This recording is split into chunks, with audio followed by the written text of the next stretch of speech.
The information shared on LightBody Radio is for educational and informational purposes only. The content of this podcast is not intended to be a substitute for professional medical advice, diagnosis, or treatment. Always seek the advice of your physician, licensed healthcare provider, or qualified wellness practitioner with any questions you may have regarding a medical condition or health goal. Dr. Lara May, her guests, and affiliates do not claim to cure, prevent, or treat any condition and are not responsible for any actions taken based on the information shared in this podcast. By listening to this podcast, you acknowledge that you are responsible for your own health decisions and that any actions you take based on the content are at your own discretion and risk. Thank you for tuning in to LightBody Radio.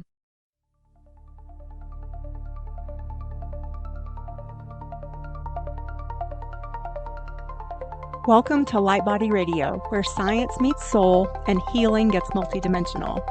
I am your host, Dr. Lara May, functional medicine pharmacist, master intuitive Reiki channel, and certified life and health coach. Here we decode root causes, transmute stuck energy, and empower your full spectrum healing journey, body, mind, and light body. This isn't just wellness, it's awakening, grounded in science, guided by spirit, and designed for your evolution. Let's rise and radiate. Welcome to the next level of you.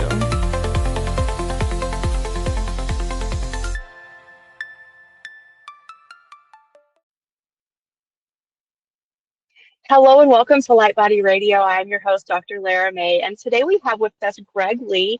He is the founder of Lyme Research and Healing Center in Frederick, Maryland, and his work focuses on uncovering and treating the hidden infectious and inflammatory triggers that keep chronic illness patients stuck, and especially when conventional treatments have just fallen short and or failed.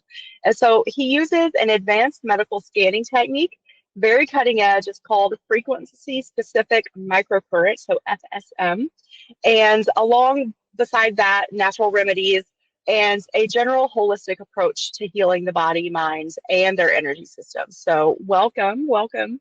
Hey, thanks for having me. I'm so excited.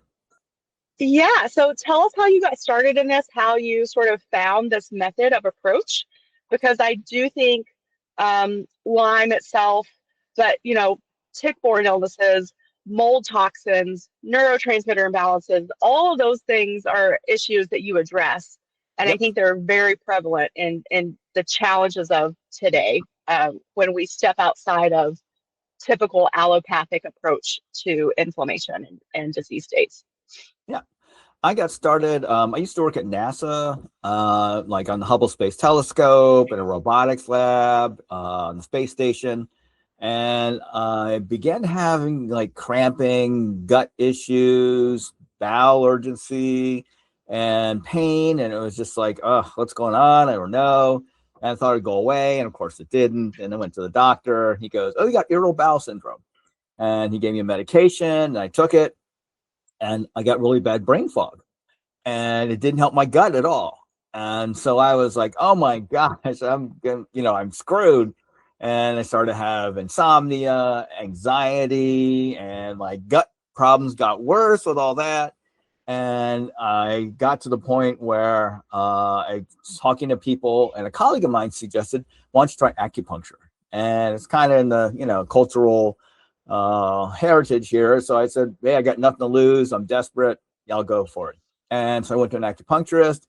And she started asking about my diet, and I was like, oh, yeah, I eat this. And she goes like, well, you might not want to eat that. That could make your symptoms worse. And so I got acupuncture and took remedies. And within a couple months, most of my symptoms got better. And I was like, woohoo, all right, back to work. Thanks, see you later. Didn't think much of it until a year later, my symptoms came back. And I was like, no. And so I knew I needed to make a change. And I just heard this interview with a guy named Joseph Campbell. He wrote a book called Power of Myth. And one of his tenets was, go follow your bliss. And I was like, what's my bliss? What's my bliss? I don't know what my bliss is. And then it hit me to go help others to heal, like my acupuncturist helped me. And I was just like, okay, I'm leaving and I'm going to go study acupuncture. And my colleagues at NASA were like, are you crazy? What are you thinking? And I was like, yeah, I'm doing it, man. I just got to do it. And so it kind of took me on a huge journey into the world of healing, which I had, very little experience with before, because, I was fairly healthy before I got the gut issues. And so that was like over 30 years ago. And since then, I've been working. I have a clinic here in Frederick, Maryland, where we help people who have chronic Lyme disease or co-infections or mold or parasites, viruses, and or unknown illnesses that doctors can't figure out. So that's kind of how I got into all of this. Well, that's awesome. I mean, it's so common too that so many people find these new modalities through their own trials and tribulations and the challenges.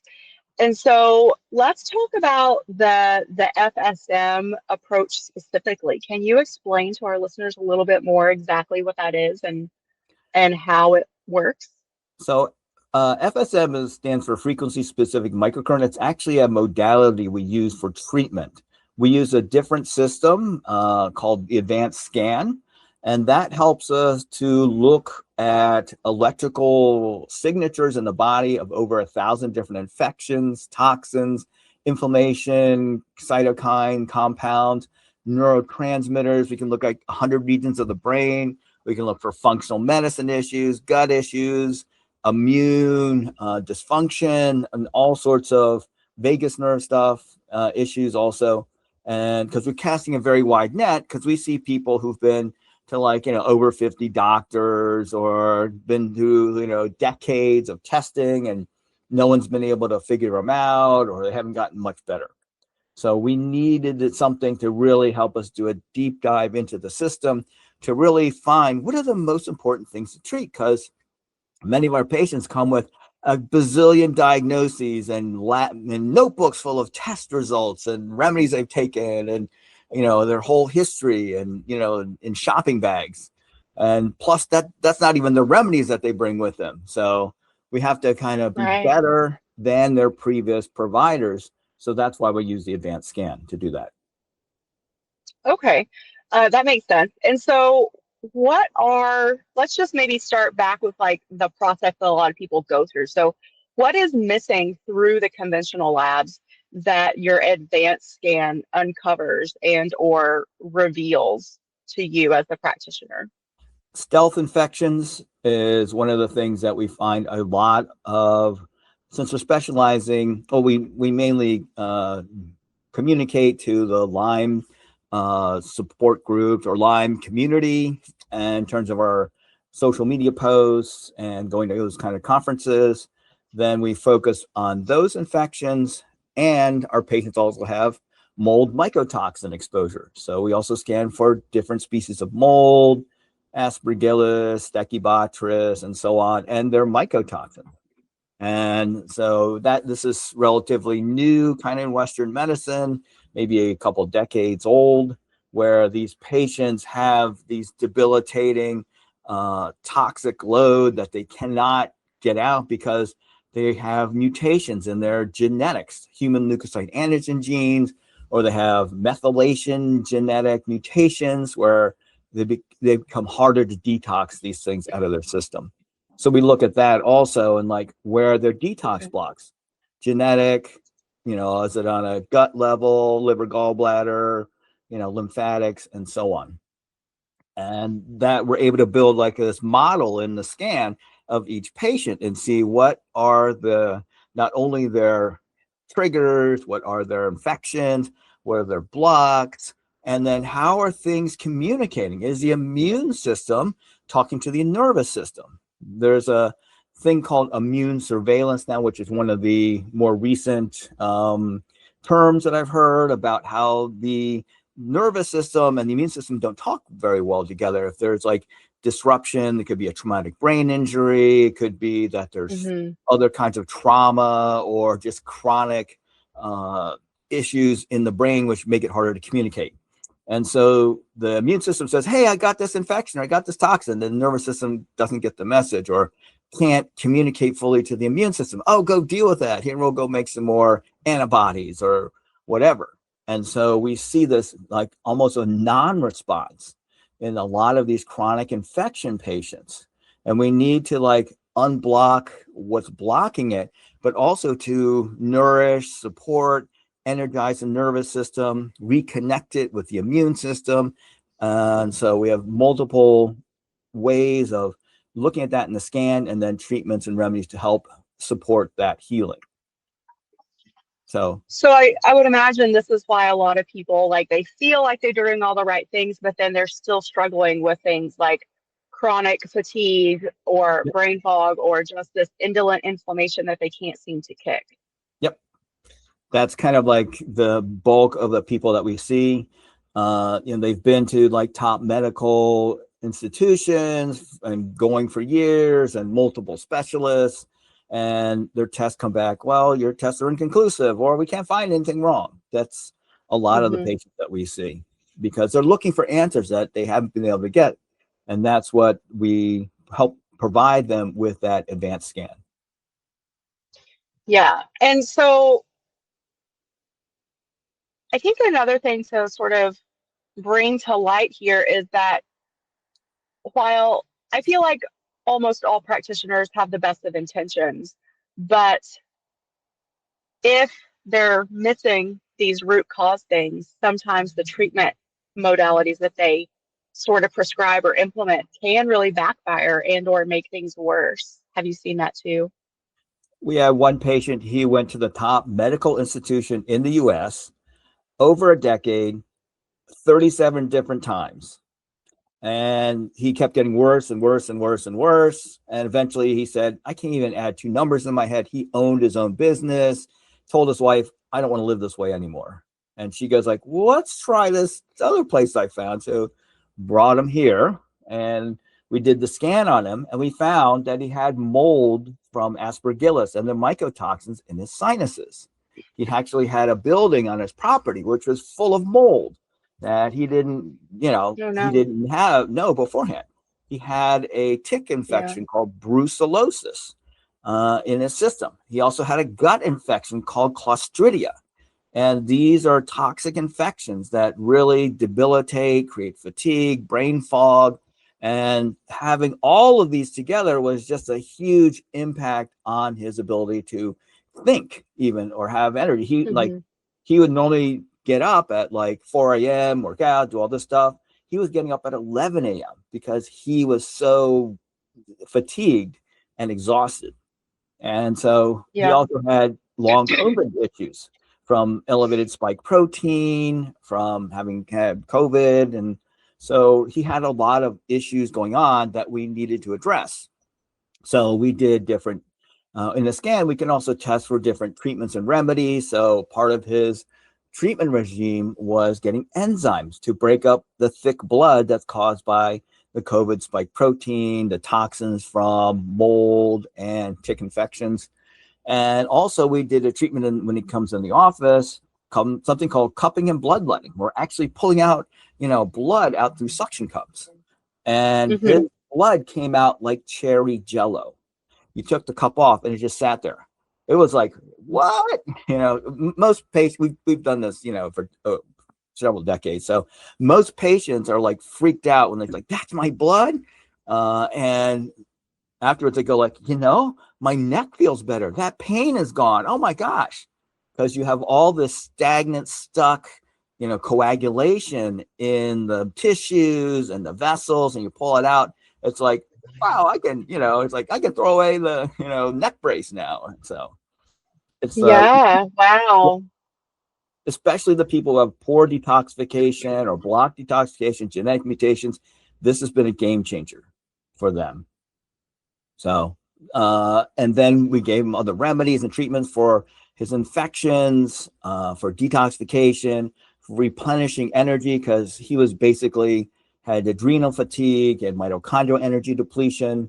So we gave him different like NAD+, also a copper niacin compound that makes and donates electrons into the mitochondria. So we look at these things and we see, okay, which ones are optimal for him in the scan, and then we start to implement them with him. And so at the 2-month mark, he goes, "Oh, I drove to Colorado, I dropped my daughter off at school." And I went like, "What?" Before, he was like just exhausted. I'm like, "Are you nuts?" And he goes like, "No, I had the energy to do it."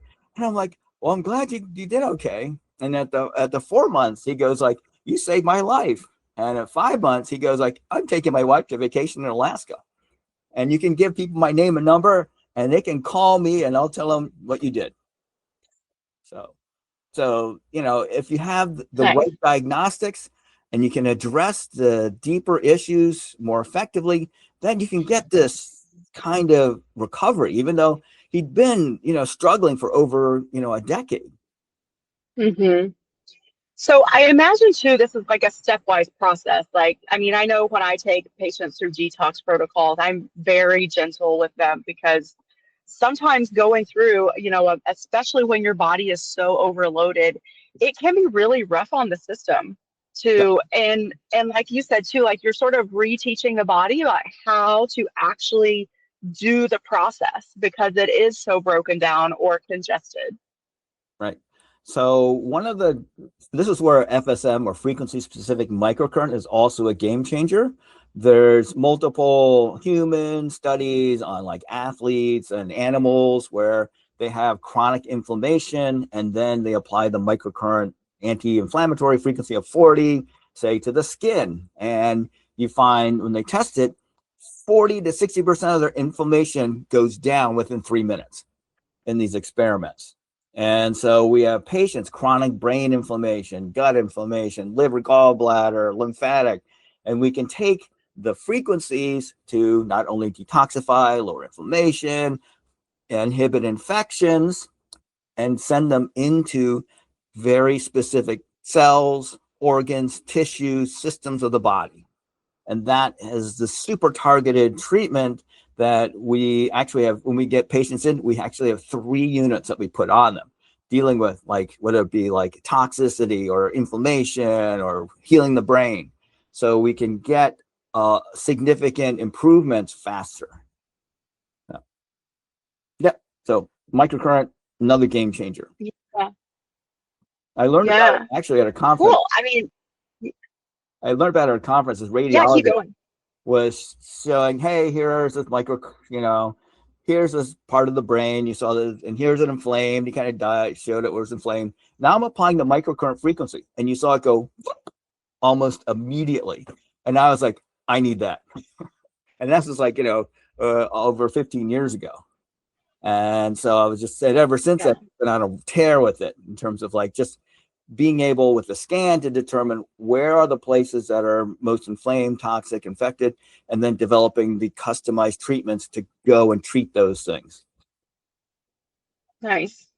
I love this. To me, it sounds like a game changer because there are so many of these things that allopathic medicine just doesn't know how to address. Like we have our tools, we have our antibiotics, we have different radiological tools, but to really understand, I think that's too where functional medicine shines, is we really dig into that pathophysiology and the nitty gritty of the biology and the chemistry and how the body actually works through both the optimized functionality, but then also those degraded pathways, and how do we rebuild them so that there is optimal function there. It rocks. I mean, when you add microcurrent to functional medicine, you see people healing leaky gut, SIBO in 50% faster. Because once I know the intestine or whatever part of the gut is inflamed or infected, and you could get that inflammation down in minutes, that's game changing. So it must be like frequency specific to the organ system or to the exact part of the body. Like how is that? It kind of makes me think too of like the Rife systems, or like the Royal Rife approach. If you're familiar with that at all too. Is that similar? It's similar in its frequency medicine. However, it's unique in that you have a targeting frequency that says liver, basal ganglia in the brain, blood cells, parasympathetic system. And then you have a healing frequency that says detox, lower inflammation, fight viral, fight mold, fight, spirochete. And you can use that to be really like precise. And that's what I love about it. I mean, I worked on things where we're in NASA, where we're looking at stuff that's like, 100 million light years away with a telescope, and I'm thinking, we Right. should be able to do that with the body. And this is what I've come up with so far as like, okay, we can look in there, we can pick up the frequencies, and now we can send the healing frequencies in to deal with it and help it heal faster. Right on. Oh, I love it. So let's layer in the ancient Chinese medicine aspect too, because I know you said you went down the avenue of acupuncture, and so it's because that is an ancient traditional form of medicine and healing that I think also too, especially in the Western world, is having a resurgence. People are finally starting to really understand the impact and gravity, and so bring us into from that perspective as well, please. So I was fortunate enough to work with a colleague of mine.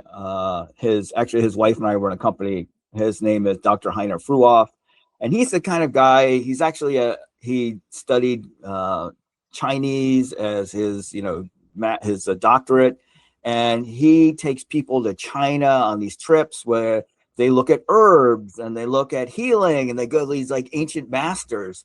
And he would tell all these stories, and I'm like, oh my God, that sounds so amazing. It sounds like a movie on Netflix, And he said, he was teaching about, this is like, over 20 years ago, there's a system called GU syndrome. And he had written this paper about it, where in about 2,000 years ago, they're having malaria, viral, cholera, all these things sweeping through like southern China, where it's more humid and you have mosquitoes and, and no air conditioning, so it sounds like hell, Right.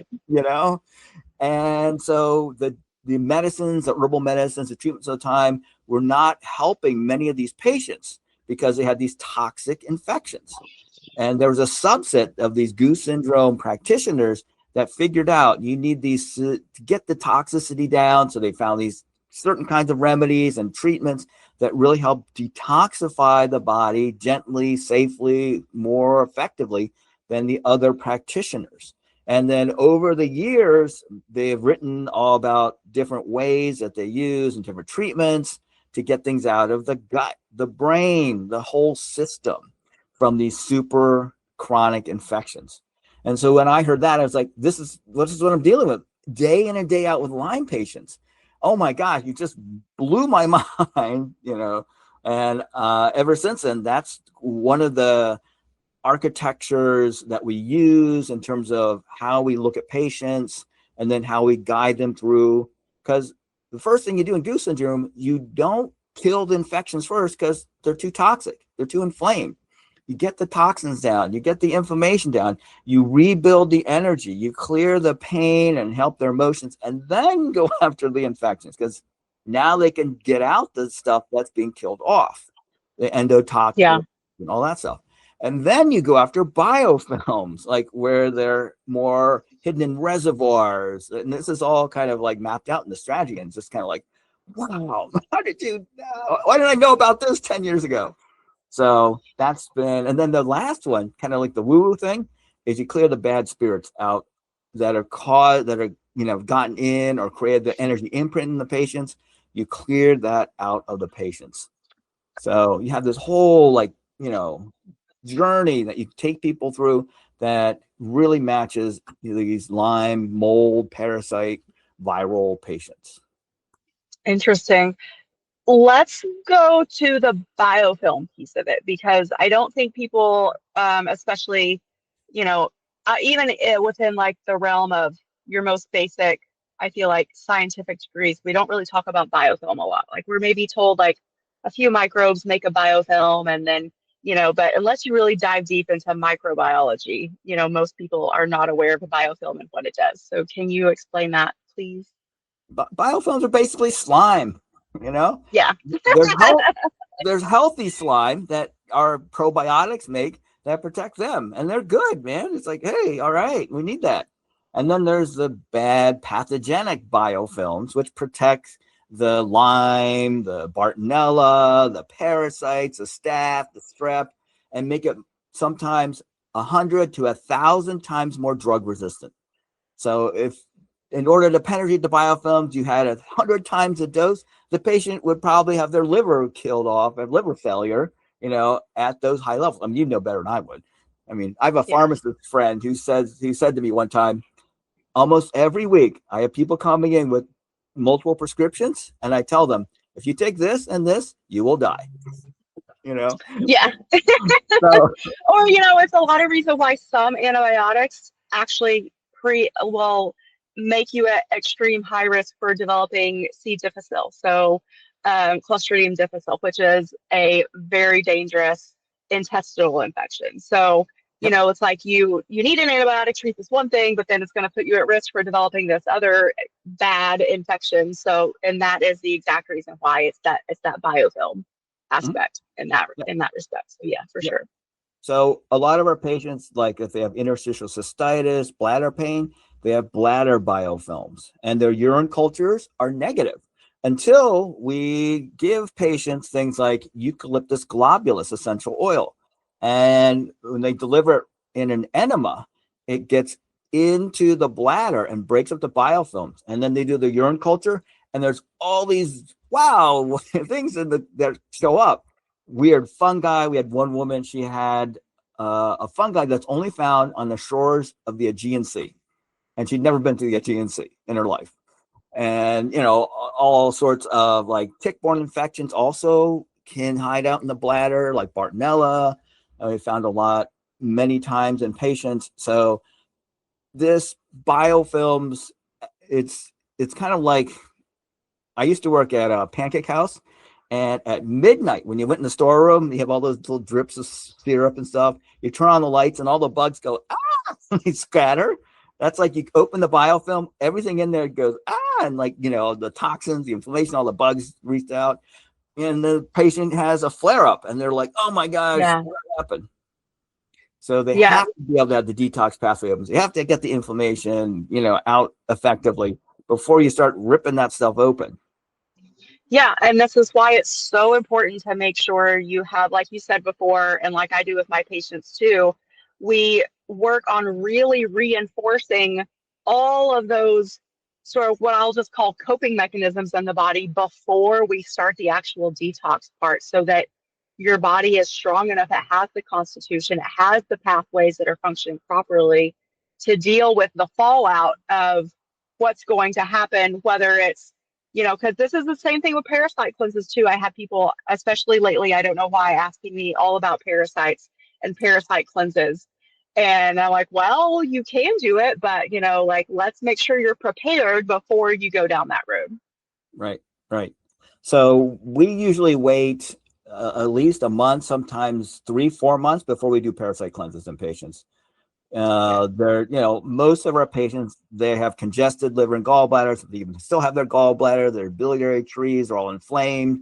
And so what's the great thing is we can use the microcurrent to help get in there, get that. There's decongestion frequencies also, in addition to anti-inflammatory frequencies. So you can get that, start working on that, and then also doing gentle remedies to like dilate the ducts in the liver and gallbladder. So stuff starts to work its way out.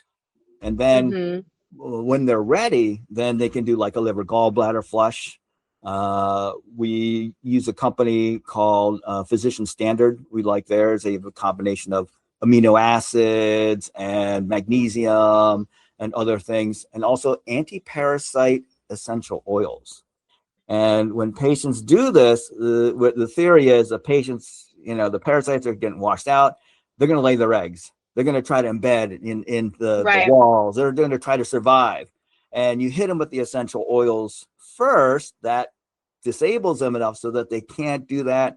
Or if they do lay their eggs, then the essential oils are also going to help kill the eggs that get laid as they're on the way out. Nice. So, yeah. And, patients talk about, and they send me pictures. Hey, look what came out of my flush, and it's like, oh, thanks. I didn't want to see that first thing in the morning. For sure. But, it's like rope worms and roundworms and flukes and, whatever. It's just all sorts of stuff. Yeah, it's quite the environment that we provide for the myriad of organisms that we come in contact with throughout our entire lives, that might get in and then we never see come out unless we do something intentional like this. Well, animals get dewormed twice a year, farm animals, so why not humans? True. And ivermectin is now available in many states without prescription, isn't it? Yes, thank goodness for that. Yeah, I can't believe the demonization that very simple, old but powerful compound received over the last few years, that hopefully we're coming back around to realizing how good it is. And again, like something so old and cheap, like why not? Let's use it to the best of its ability too. Yeah. Awesome. So what about peptides? How does that, and when I say peptides, what does that mean to you in terms of the context of your treatment approaches and your modalities? So peptides, one of the things that we do in the scans, we scan for different peptides, and depending on, there's antimicrobial peptides like KPV, there's regenerative peptides like BPC 157, there's like brain neurological peptides like CMAC, CLANC. It really depends on what the person scores best for in the scan, and also, where do they need that? Do they need it immediately, or do they need it later on once they're more, their infections are lower, or their toxins and inflammation are lower? Because obviously many patients can be overloaded with stuff, and they just need to kind of get the junk out of the trunk before you add in these remedies, or, then their system can then assimilate it better versus like, oh, it's another thing I got to deal with, So yeah. It's the right timing. Okay, beautiful. I love that. And my listeners I'm trying to slowly but surely expose them to the different peptides, and sort of demystify, because I think there's a lot of interesting information out there about them. So that's something that I'm digging in individual episodes on my own. Like, okay, well, today we're going to dig into this one and do a full episode on that. So that's really good to hear. I can definitely see how, especially on the front end, it could help.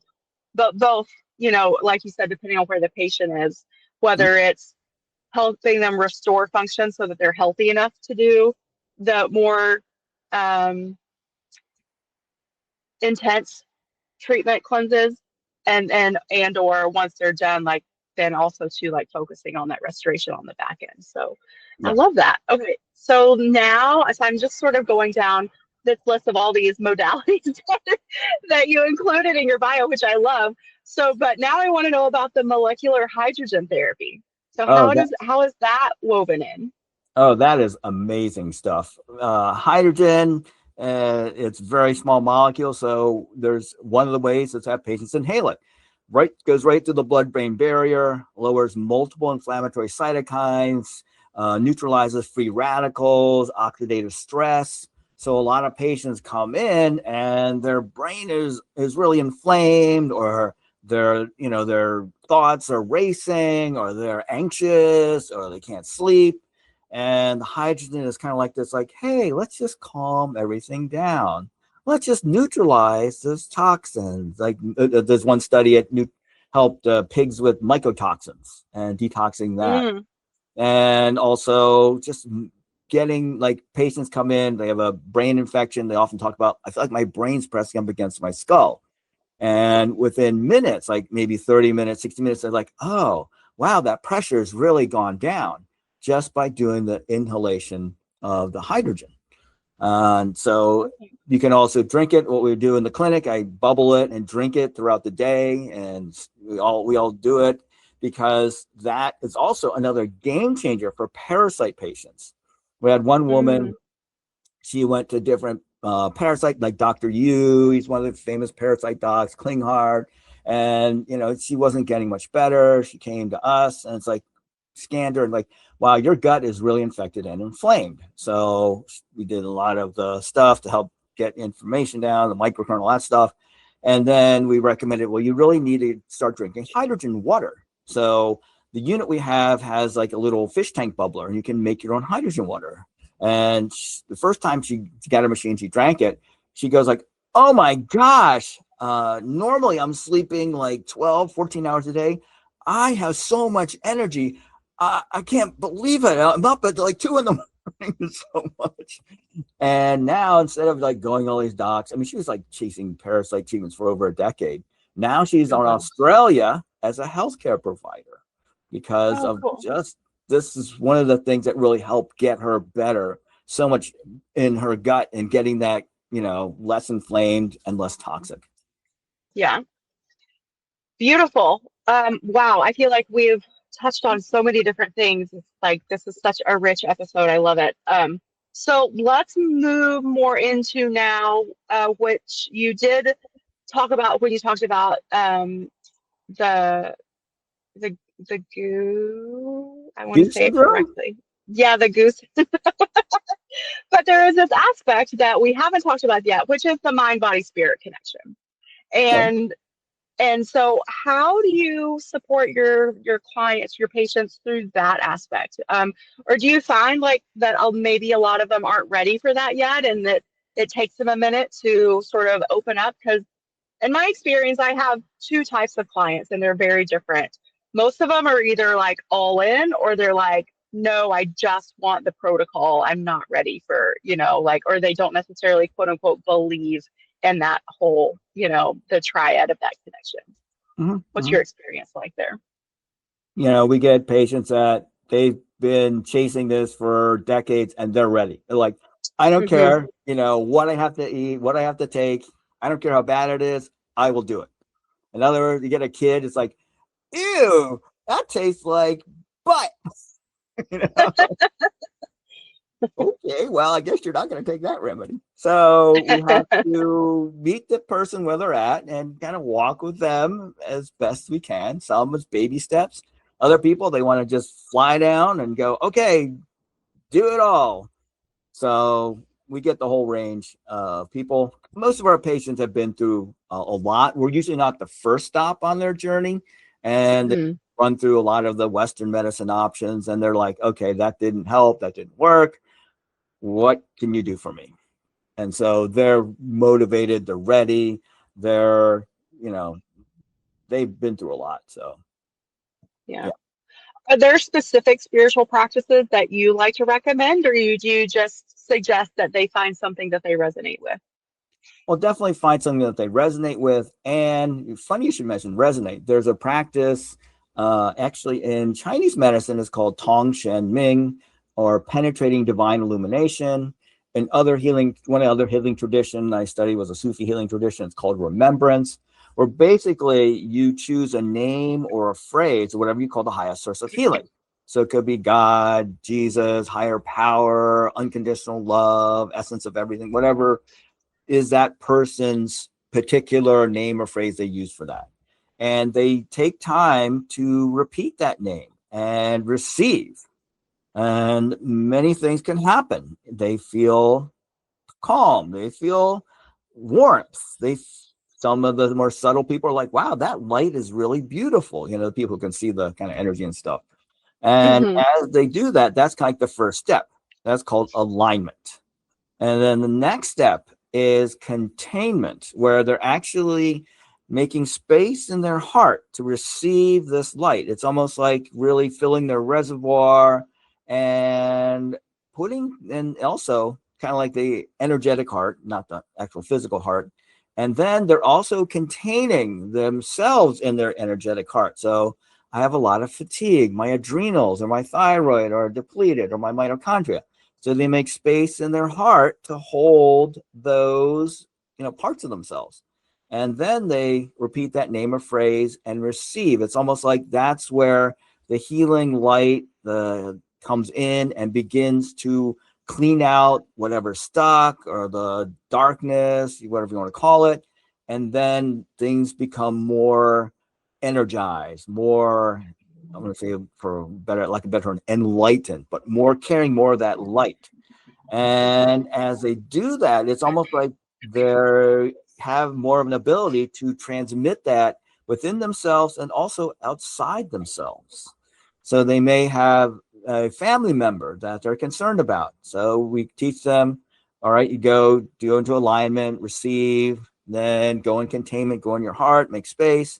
And you feel that really coming into your heart, then make space for that person in your heart and continue repeating that name or phrase. So they're calling upon their highest. They're not using their own limited energy or their, and it's something that as they begin to do more and more of this, they have more of these intuitions. They have more of these insights and that just come to them. And we have patients through this like 20, 60 minutes a day in some cases as a daily practice. And beautiful. I love that. Yeah. Yeah. Yeah. I mean, it sounds a lot too if that heart and brain coherence that has also been shown in a myriad of peer-reviewed research studies how powerful that can be. So beautiful. All right. Well, let's tell everyone where they can find you. Is there anything else that we haven't touched on that you want to bring forward? One of the things that we're doing is making remedies into nanoparticles, and they penetrate more deeply into cells through the blood-brain barrier and under biofilms. And it could be supplements, herbs, essential oils that are antimicrobial or detoxifying. And this is one of the ways we get to the deeper hidden infections, toxins, and get them out. Because many patients have like a joint or their brain that's just not improving as fast as they'd like. And this is one way to get faster change, faster healing in those areas. What else? One of the things, I have a neuroscientist just down the hall, just right next door to me here. And we were just talking about there's these new wearables that use EEG measurements. And so we're talking about using an EEG to test patients, give a baseline, do a treatment, and then measure what's the change in their brain waves afterwards. So then we can begin to understand how different regions of their brain improve with, say, hydrogen therapy or microcurrent, anti-inflammatory frequencies, or even we do essential oils internally, actually, in some patients. Low dose, so and we have a guidance on what are recommended dosages for different ones, so we're doing it in a safe and effective way.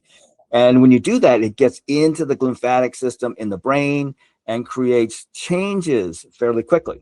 Or patients can inhale them through their nose, and that gets in and creates changes in their limbic system, sometimes within seconds. So those are Beautiful. more things that we're doing here. Yeah. Awesome. I love it. Okay, so now tell people where they can find you we've already mentioned your clinic in Frederick, Maryland, but do people travel to you for treatments and protocols? People from Europe, Middle East, South America, Asia, Canada. So yeah, we get people, they find us on the internet, or they see our training. We have actually a training community called Heal for Real. And people can learn about that at lymeresearchcenter.com/HFR, capital H, capital F, capital R. And in that, we do live weekly trainings on multiple topics like Lyme, like mold. This month, we actually have a monthly theme, is expelling parasites faster.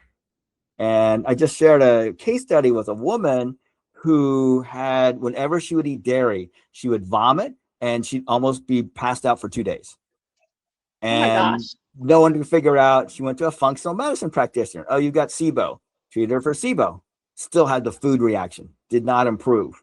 When we scanned her, we go like, hey, we're getting a parasite that's been around about 20 years in your gut, and that's found in the Caribbean. And she kind of, her eyes got really wide. She goes like, I got food poisoning on my honeymoon in Jamaica. And it was a protozoa called Giardia that is found in Mm. Jamaica. And she Oh, was wow. blown away. And so we started treating her for not only Giardia, but also the autoimmune reaction it was creating in her gut using functional medicine remedies. And after 4 or 5 months, she had an accidental exposure at a restaurant to dairy. And she goes, afterwards, she goes like, I ate dairy and I didn't die. I love that. And now she's like, I'm eating cheese now and I love it. So, Yeah. and she Yeah. goes, I'm healed. I tell people you healed me. Yeah. So, There's a special attachment to dairy with humans. yeah, us Asians don't have the genes to digest it very well, but other people do. Yeah, I don't tolerate it well myself, so I've learned to let it go. But but Well, yeah, there's that's enzymes. Come on, you got enzymes. You could do your. I do. Yeah, I do. I am a regular consumer of the enzymes, especially when I want to imbibe in the dairy. Yep. But just in general, like I have found it to be just inflammatory to my whole body. So I'm like, nah, I don't need it. I mean, it's so hard to source good dairy in the US right now. Like you can find it, but it very much depends on, I feel like your local community, your local farmers, sometimes even like local regulations and so yeah. Yep. So Yep. anyway. Well, So, thank you. Yeah. Sorry, keep going. so we also are taking new patients. So give us a call if you want at 301-228-3764.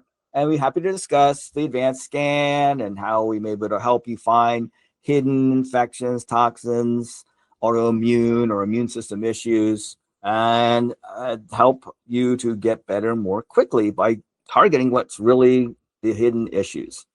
So that's the other Beautiful. way. Those are two things: heal Yeah. for our community, Okay. and then also our clinic. Beautiful. And all of this will live on the show notes. So we have a page on drlaramay.com/podcast where all of our show notes live. So if you're driving or walking or wherever and you can't take notes, no worries. We have these links. We will also add the phone number to our show notes page, so that will live there as well. And then, Greg, if you think of anything later that you want to send us to add to that show notes page, we're happy to do that too. Any resources, we Well, want to make it resource rich. do your listeners want like a free download or a free video on that goes into more detail in what we talked about? I'm happy Sure. to make a free download available at lymeresearchcenter.com/light, LIGHT, all caps. Okay. And Beautiful. you'll put that in the notes and then Yeah, we'll put them absolutely. together. And Okay. whether it be like PDF or video, we'll talk about that and see what your audience wants to, which one they prefer. Okay. Beautiful. Thank you so much. Well, it's been a real pleasure. It's been a fount of information today. I really think this will help a lot of people, even if it's just starting to instigate that new way of thinking about, oh, what am I missing, or what have I been missing, or maybe again, like what is my practitioner missing?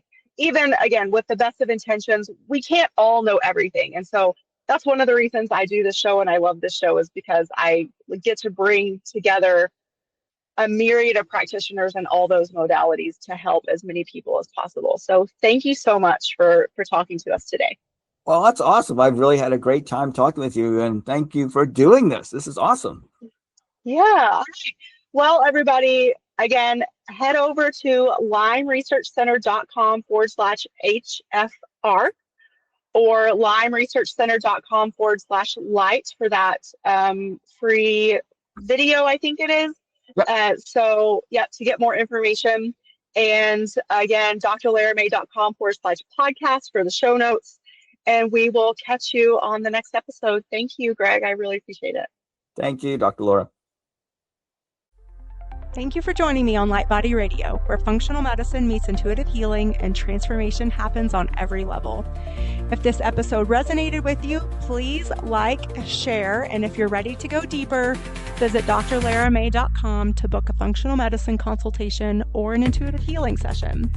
Whether you need to rebalance your body, clear your energetic blocks, or reconnect with your soul's purpose, I've got you.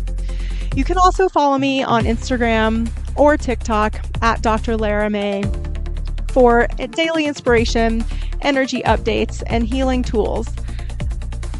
Remember, your healing is multidimensional, and so are you. Until next time, honor your body, trust your intuition, and activate your light.